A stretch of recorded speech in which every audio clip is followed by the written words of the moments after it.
basic idea about scalars and vectors, this is extremely important.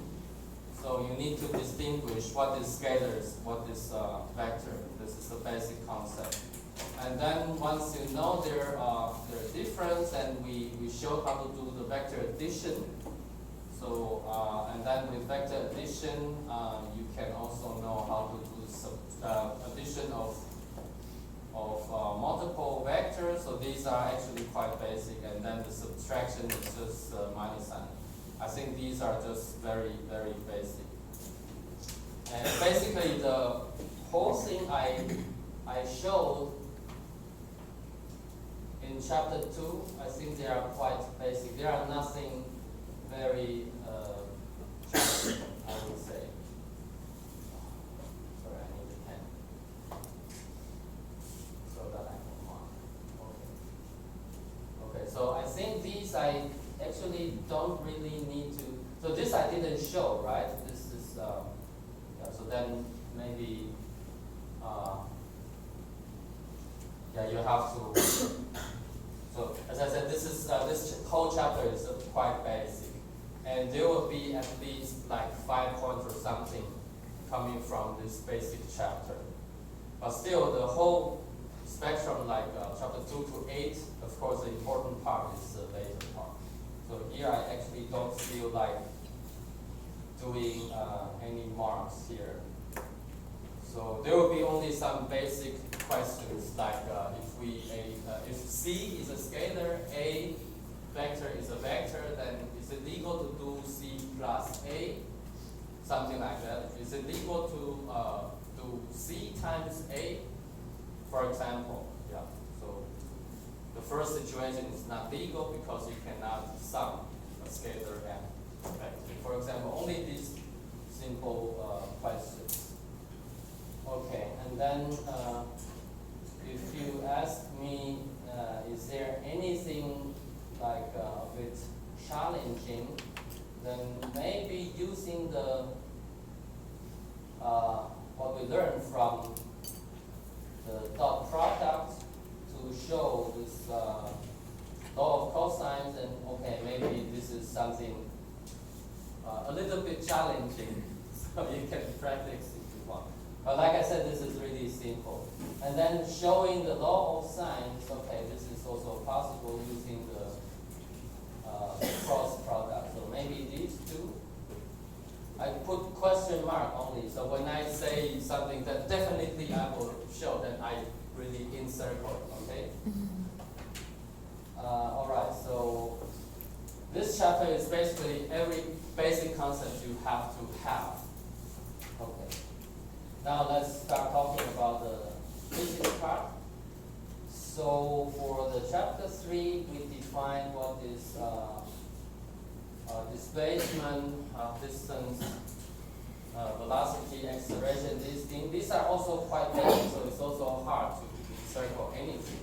But maybe up to this part, we start to be able to say something. So whenever you have a graph of position versus time, or a graph of velocity versus time, this kind of thing might be. So this is so from the slope you get the average velocity, and then so this kind of thing. You have to be able to read what it means. Okay, so something like this. So from this graph, you can see the positive slope, it is positive velocity, and 0 is momentary stop, and then negative, it is moving backwards velocity.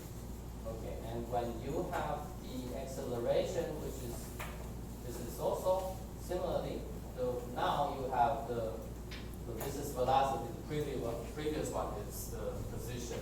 You have to be able to read the graphs. Okay, you have to notice this is x versus t or v versus t. Okay. And then after these general definitions, we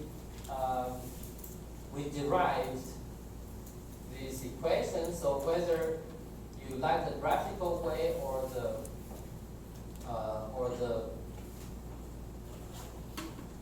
calculus way, then you have to be able to, so let's directly jump to summary part.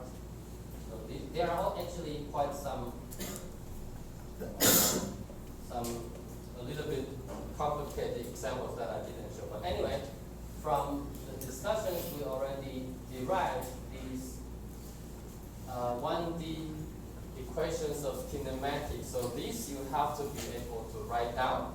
So whenever you have a constant A, this is constant acceleration motion, these three equations you have to be able to write down. So that's really the basic. And of course, when we apply to this situation, then we have the vertical free fall case. So you simply replace this A with minus G. So application of these equations, they will also be regarded as basic. Okay. So again, regarding the exams, the principle is that I never copy some super complicated problem from some book and paste it on my exam sheet. So I always test some basic concepts, problems that I have shown on the blackboard. It's always like that. If there is something from the homework that's possible, but I actually from my previous experience, I think I somehow always kind of prefer testing something from the lectures. So previously I said that, okay, maybe I would take some questions that was in the homework, but so far it seems like 99% is always from my lecture. So let's just do it, let's just decide it. So the test, questions, problems, they are always from the lectures, okay? So that means you don't have to hold a heavy book and then practice a lot of questions. You can do this by your own fun. But for having an okay grade, just concentrate on what we have learned from the lectures. Okay, so then, so with this we, so the free fall, of course, is based on these equations, you should be able to predict the destiny of the particle. So then I simply encircle this, that will be enough. And the rest, I don't need to specify some particular question. Okay, so then for the two-dimensional motion, maybe you have to be able to write down the vector form, but this is also difficult. So anyway, so if we generalize to the projectile two-dimensional motion, so obviously we have the x component without the velocity, but without the acceleration. So this would be the projectile motion. So these are also basic. So for the y component, you have this the same as the 1D case, but with an additional x component, this is not quite complicated. Yeah, so actually we started with this general case, and then if you can review this general case, and you are able to reproduce all these important things like time of flight and horizontal range, maximal height, landing angle, shape of the trajectory. All these are you can reproduce. Then I think you will be very fine in this part of the projectile motion. But usually it will be something very not very complicated. Yeah. So I'm saying that for the general case, if you can follow the whole derivations, then you're pretty fine. And for the general, for the advanced topic, like maximal horizontal range with general launch. So we have initial height. So in the end, we obtain this. So this part you don't have to be able to derive, but you need to know its consequence. We mentioned that to maximize your horizontal range, so if you have a shot put, it's kind of throwing the lead ball, and then what would be the angle that gives you the maximal horizontal range? So I hope you still remember the physical consequences of this. So when you have a positive edge, then actually is something positive than 1 over something larger than 1, which should be something smaller than 45 degrees. So something like that. And also in the case of the basketball shot and so on. So this is slightly advanced, but anyway, you need to understand the physical concepts. Okay, circular motion, we derive its relation. So this is also some of the very, very basic. Okay, so it's velocity squared divided by r. And then if you want to put into the unit vector, then it's just like that. It's pointing to the center of the circle. This is for uniform circular motion. And for the calculus way, okay, so maybe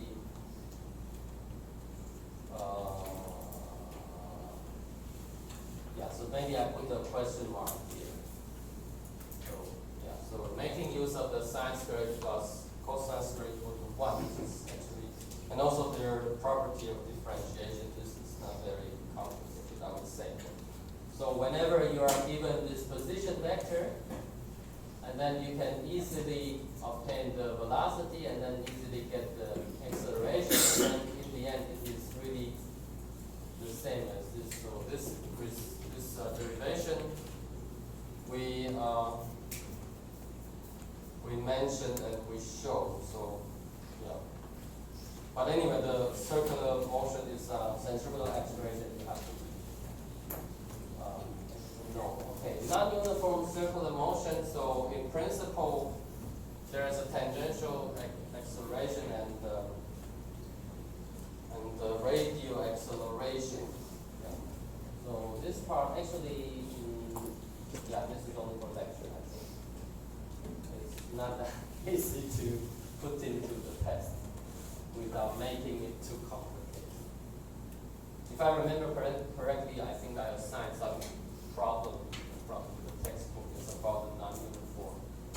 But anyway, okay, relative velocity actually I didn't mention at all, so let's just go directly to chapter 5. We okay, the 3 laws you definitely have to know. So the first law, what is the content? And then the second law, what is this content? Yeah, it's F equal to ma thing. This is very basic. And then the third law. We also okay.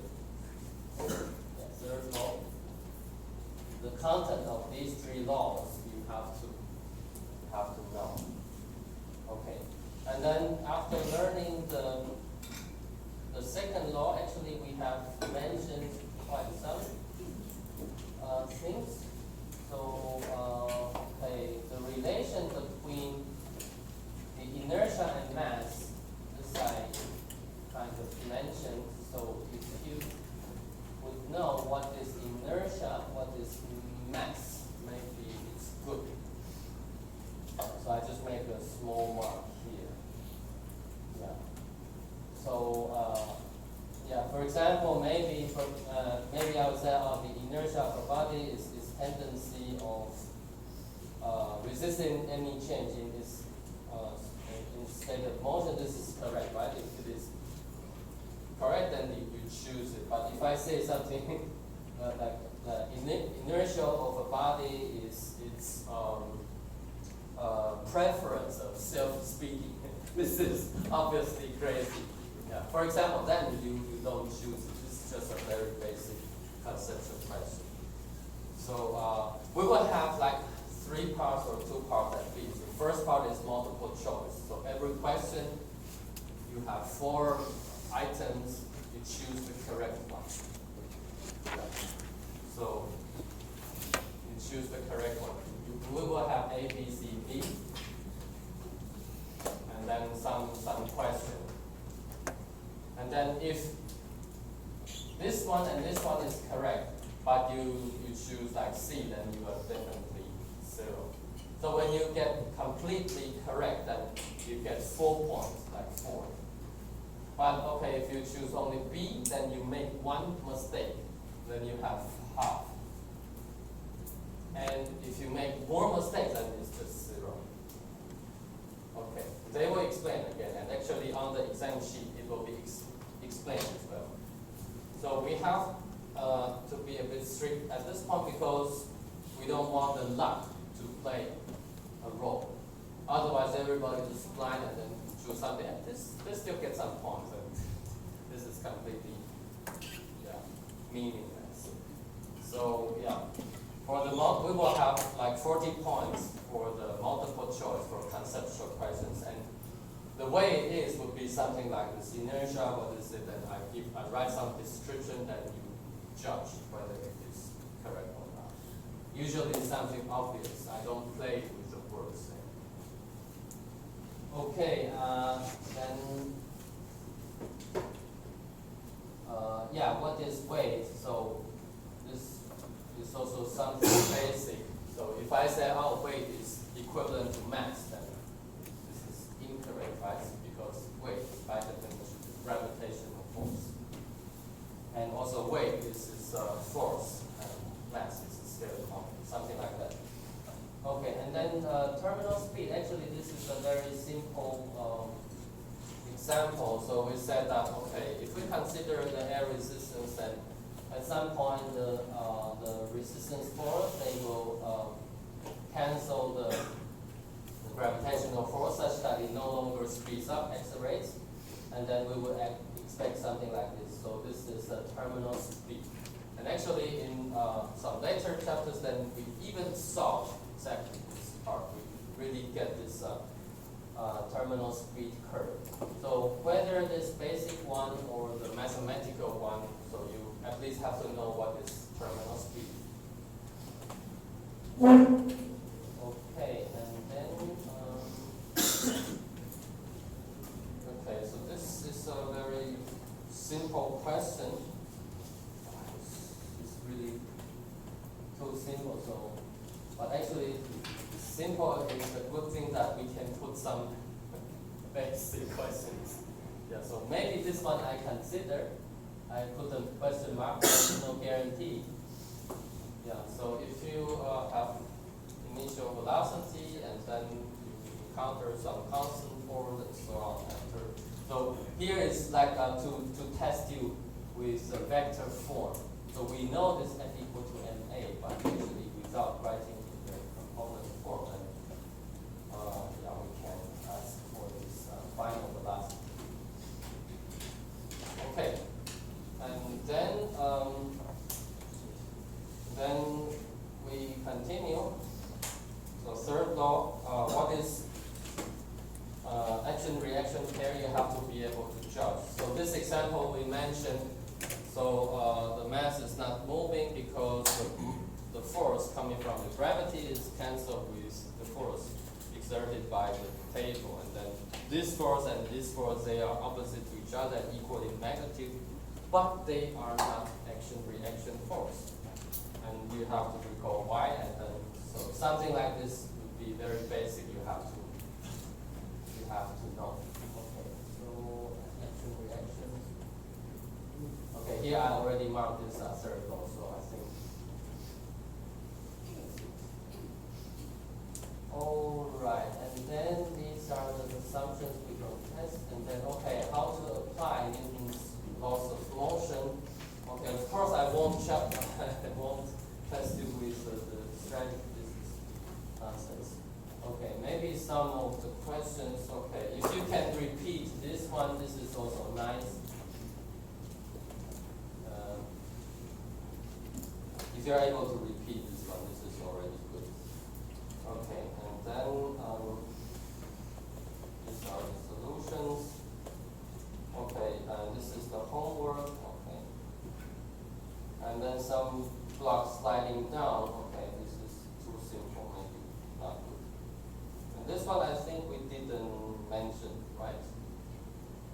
it's also some examples on the textbook, so I think I didn't mention.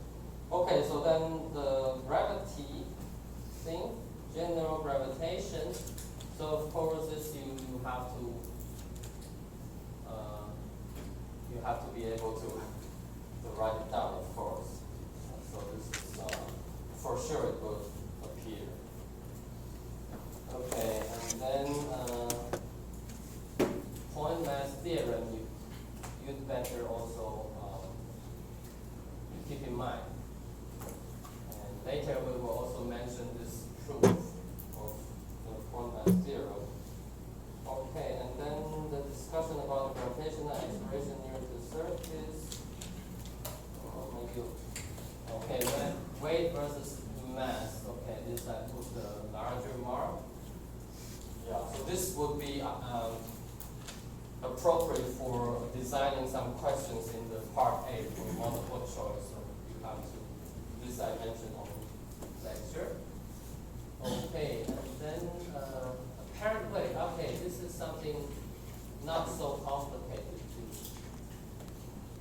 to write.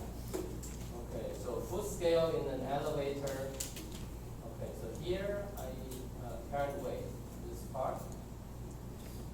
And then I showed two examples, right? This example and also this example. And in the test, there is even a slope of this accelerating car.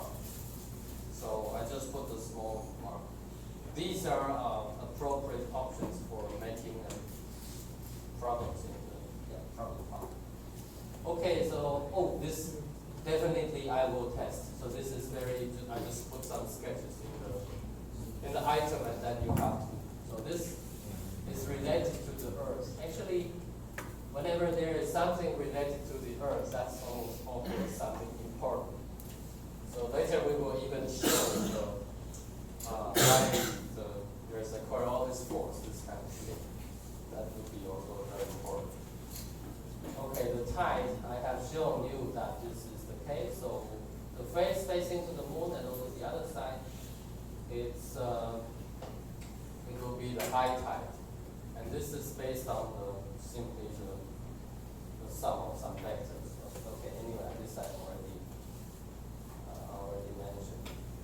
Okay, so then chapter 6, miscellaneous. What is friction? Okay, this is static friction we mentioned, and then kinetic friction. Okay, so these are also something very basic.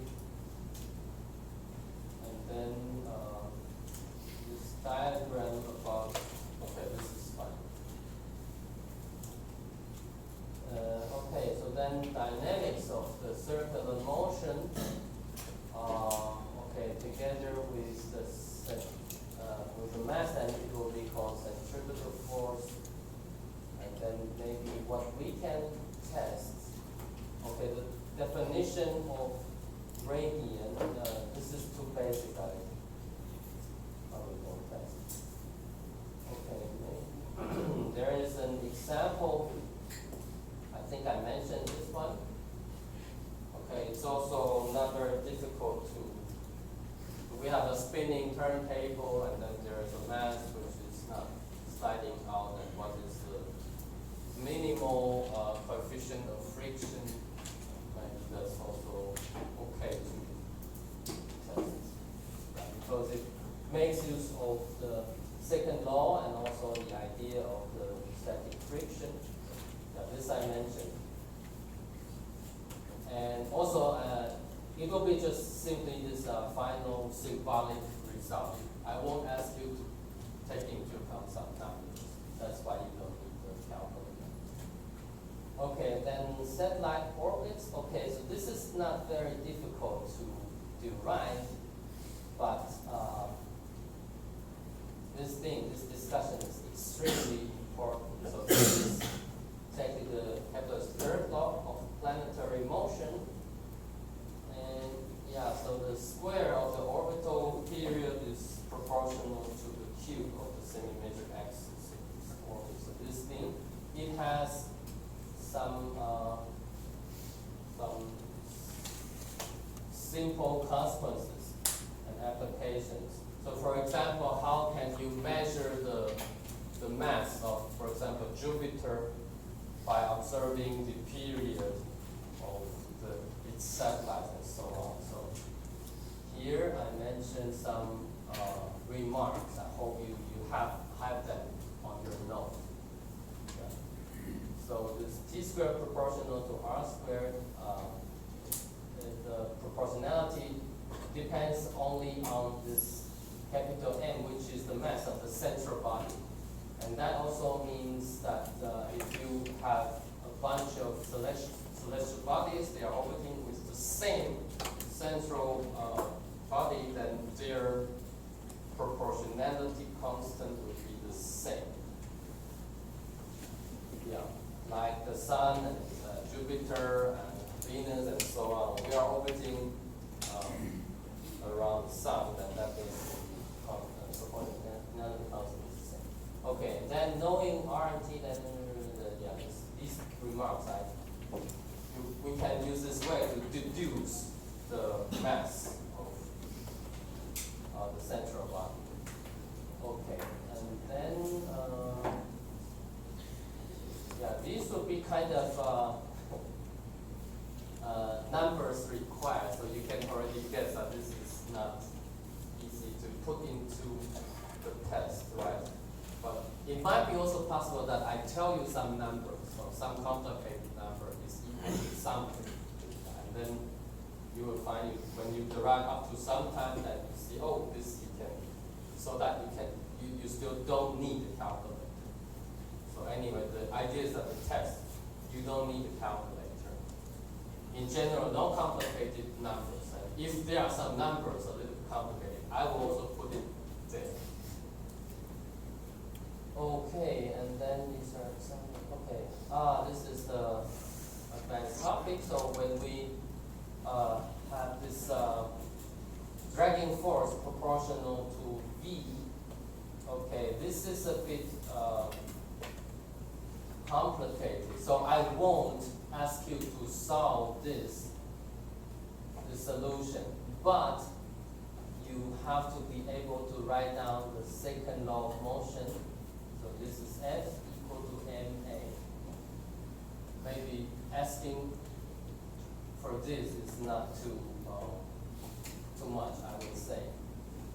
And after this, we said that you can already argue that, okay, when at the beginning v equal to 0, then you get the acceleration equal to g, and then finally when the acceleration is no longer, and then you would immediately solve for the terminal velocity, terminal speed. Yeah, this you can already argue. So without being able to solve.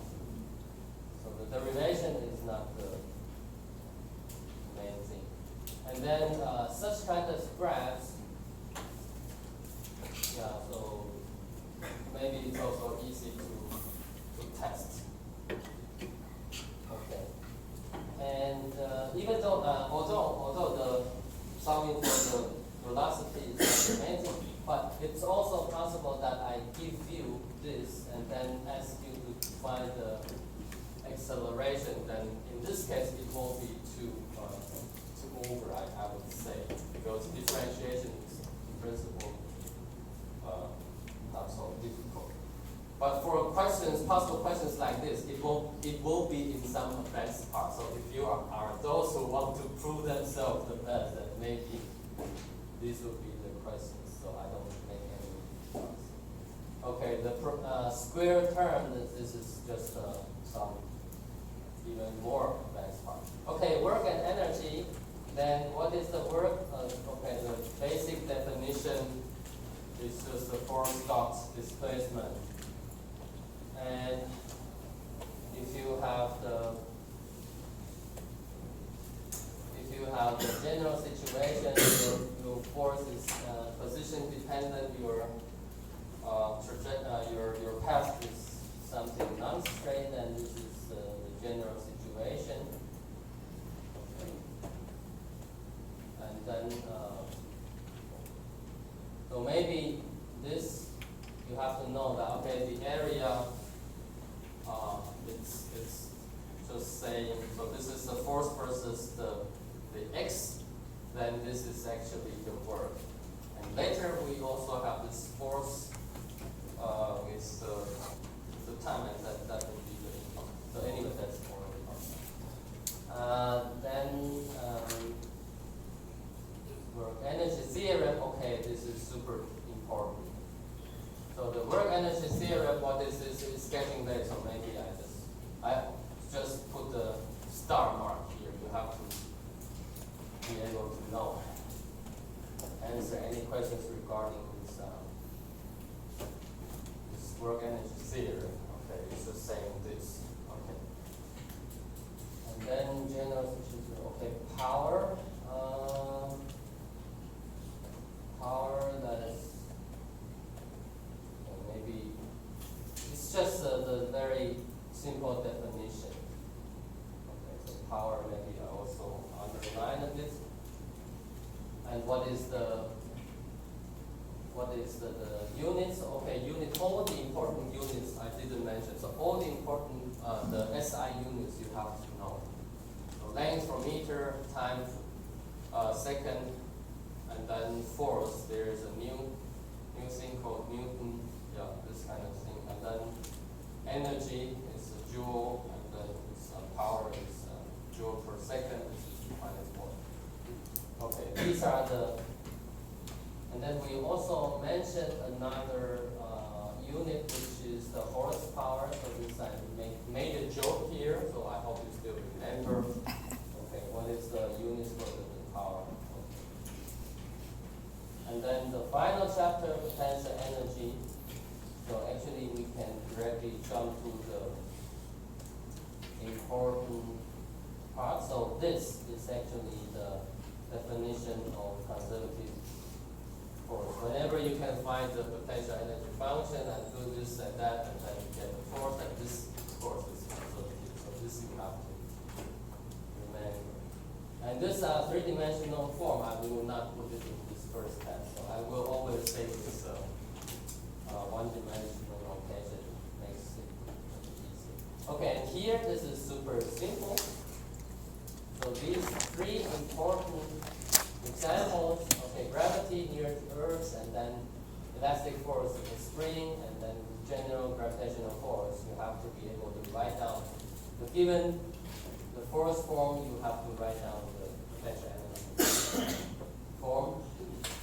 And this I will regard them as some necessary part. Okay, and then what else? Conservation of mechanical energy. Yes. So, yeah, this is what is the condition? It is whenever the force is conservative, right? There is no non-conservative force. Okay. And the proof. This proof I didn't mention. Okay. And then application of these. So free fall. Okay. This we mentioned explicitly. During the lecture, we can make use of the conservation of mechanical energy to find, for example, the velocity and so on. This is very simple. Even more, we try to use what we have from the third chapter to prove explicitly that the mechanical energy is really a constant in time. So maybe this one, because it's combined with one-dimensional motion, then maybe this is also a nice thing to test. And in principle, you can do the same for the projectile motion, but this was homework, so maybe not good to put into the test. Okay, and then finding the velocity like this situation, this is something that you cannot solve by using F equal to ma. This is a very huge advantage of conservation of mechanical energy. Okay, and then the spring, then this we also mentioned, so maybe better to do. Okay, spring case.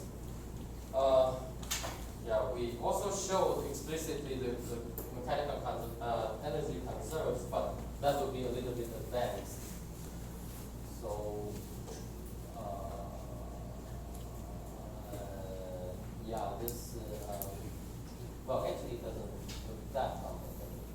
so maybe this, because the spring is a very important topic, so maybe this I put the larger stuff. So the entire thing we mentioned,